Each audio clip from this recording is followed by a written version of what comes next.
In this episode, we're diving into the story of Michael Terrence Johnson, better known as Lil Mike or Lil CK, from the documentary 10 Years Slippin' with the Bloods. CK's early life. Born on October 26, 1976 in Los Angeles, Lil Mike grew up in one of the city's toughest environments.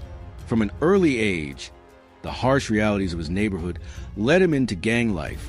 As a teenager, he joined the Rollin 20 Neighborhood Bloods, a gang that originated in the 1970s and would go on to become one of the most prominent blood sets in Los Angeles County.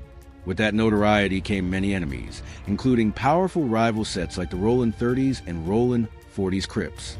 Despite being so young, Lil Mike, who would earn the nickname Lil CK, a disrespectful term aimed at Crips, quickly made a name for himself.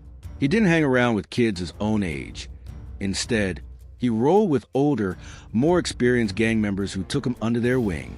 Guys like KK Dig Dug and low down respected Lil CK not as a little brother, but as a peer. He displayed strong leadership qualities and unwavering loyalty to his set, earning admiration from the neighborhood OGs. Lil CK was more than just a teenager trying to fit in. He was fully committed to the life. For him, it wasn't just about partying, smoking, or hanging out. It was about surviving and defending his people during an ongoing gang war. Growing up in South Central Los Angeles during this period meant daily life was anything but ordinary. Lil CK was selling drugs, getting into fights, facing shootouts, and retaliating against enemies. By the time he was 16, he had already built a reputation for applying pressure on rival gangs. One incident stands out in his story. At 16, CK and a friend were ambushed and shot by members of the Harlem Crips. Both survived. CK later recalled the attack, describing how he was sitting on a stoop when shots rang out from down the block, for bullets were fired, and he quickly took cover and ran for his life. He pointed out the very steps where he was hit, explaining that a 9mm round was still lodged in his body. Despite the trauma, the shooting didn't shake his dedication. If anything, it hardened him, made him more determined than ever to stay active in the streets. Influenced heavily by the older gang members he looked up to, Lil CK stayed deep in the life. He once said, "I'm from Westside 20, they call me CK. It stands for Crip Killer. They come shoot at us, we shoot back. Whoever drops. You don't even know if you hit them, you just see people ducking and falling." His words reflected the brutal cycle of violence that plagued the streets during that time. Deadliest years. The early 1990s were among the deadliest years in Los Angeles history.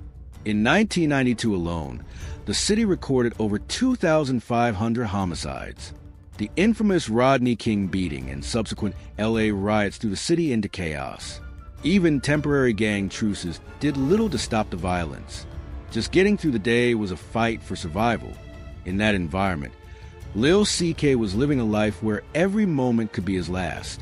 Tragically, on April 12, 1993, Lil CK's life was cut short.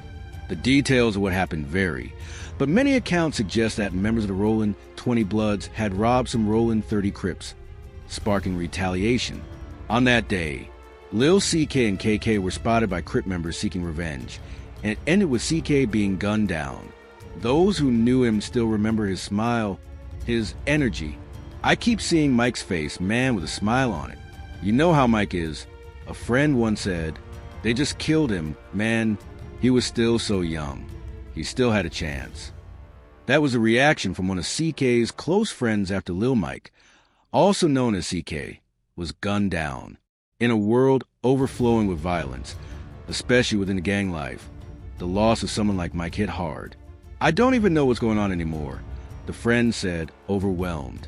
The world feels upside down, like it's running backward and forward at the same time, like it's trying to end or something. None of it makes any sense. He recounted the painful moment he lifted CK's shirt and saw a gunshot wound in his stomach. There wasn't even any blood coming out. "I knew that it had to be internal bleeding." He immediately took off his own shirt and placed it under CK's head while waiting for the paramedics. When the ambulance came, they took him away. Later, his brother told me Mike didn't make it. Some believe there was more to the story. KK, one of CK's closest friends, suspected betrayal. He believed CK's girlfriend may have set them up because the Crips knew exactly where they were that day. But regardless of how it happened, CK's life came to a tragic end. KK was there when it happened. Lil Mike wasn't just a homie. He was his best friend. We turned around, and there was a guy just standing there with a gun. KK recalled. Everyone ran. Mike tried to turn, but the guy shot him first in the right leg. Then he shot him again, and Mike fell. The shooter walked up, stood over him, and shot him in the stomach. When he tried to fire again, the gun jammed, or maybe it was empty. The man flipped it around and started beating Mike with it. He said, "You're the one who shot my homeboy." And Mike was like, "I didn't shoot your homeboy. I didn't shoot him." KK had run a couple blocks, but something in him refused to let it end like that. I was like, F*** K that. They're gonna kill my homeboy. Then they'll have to kill me too. CK was no more. By the time he got back, Mike was lying on his back near the curb on Washington and Gray. He was rolling around, choking on his blood, trying to breathe. I kept yelling at him, "Breathe, Mike, breathe." He had his hand up like he was fighting to stay alive. And then he just stopped, blinked once, and that was it. CK was just 16 years old. His death devastated his family, friends, and even his gang. "That was my dog," said another friend. "I'm still here for him." One friend remembered when they first met. It started with friendship. That friendship grew into love and honesty. When you miss someone that much, it feels like a part of you disappears with them. In the streets of LA, stories like CK's aren't uncommon. Grieving mothers, confused friends, and a community that has seen too much pain all ask the same question: how we learn to help each other instead of hurt. By 2005, CK's story, and those of the people closest to him, was shared with the world in the documentary 10 Years Slippin' with the Bloods. The film chronicled the ups and downs the crew faced over a decade: deaths, prison sentences, and constant life-or-death struggles. It gave an honest look into what it meant to grow up in that environment, and what survival really looked like. CK was just 16 when he died. Had he survived, he would have been 48 years old today. The Crips are primarily African-American alliance of street gangs that are based in the coastal regions of Southern California. Founded in Los Angeles, California, in 1969, mainly by Raymond Washington and Stanley Williams, the Crips began as an alliance between two autonomous gangs and developed into a loosely connected network of individual sets, often engaged in open warfare with one another. Its members have traditionally worn blue clothing since around 1973. The Crips are one of the largest and most violent associations of street gangs in the United States, with an estimated 30,000 to 35,000 members in 2008. The gang's members have been involved in murders, robberies, and drug dealing, among other crimes. They have a long and bitter rivalry with the Bloods. Some self-identified Crips have been convicted of federal racketeering. As with most criminal street gangs, Crips have benefited monetarily from illicit activities, such as illegal gambling, drug dealing, pimping, larceny, and robbery. Crips also profit from extorting local drug dealers who are not members of the gang. Along with profitable rackets such as these, they also participate in vandalism and property crime, often for gang pride reasons or simply enjoyment. This can include public graffiti, tagging, and joyriding in stolen vehicles. The gang's current primary source of income is street-level drug distribution.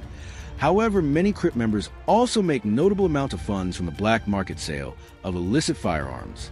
The gang's size and power was greatly augmented by the profits from the street sale of crack, cocaine throughout the 1980s. The gang's initial phase of growth and popularity was due to the explosion of crack, cocaine in the United States during the 1980s. The Crips became popular throughout southern Los Angeles as more youth gangs joined. At one point, they outnumbered non-Crip gangs by 3 to 1, sparking disputes with non-Crip gangs, including the LA Brims, Athens Park Boys, the Bishops, the Drill Company, and the Denver Lanes. By 1971, the gang's notoriety had spread across Los Angeles. By 1971, a gang on Piru Street in Compton, California, known as the Piru Street Boys, formed and associated itself with the Crips as a set. After 2 years of peace, a feud began between the Pirates and the other Crip sets. It later turned violent as gang warfare ensued between former allies. This battle continued, and by 1973, the Pirates wanted to end the violence and called a meeting with other gangs targeted by the Crips. After long discussion, the Pirates broke all connections to the Crips and started an organization that would later be called the Bloods, a street gang infamous for its rivalry with the Crips.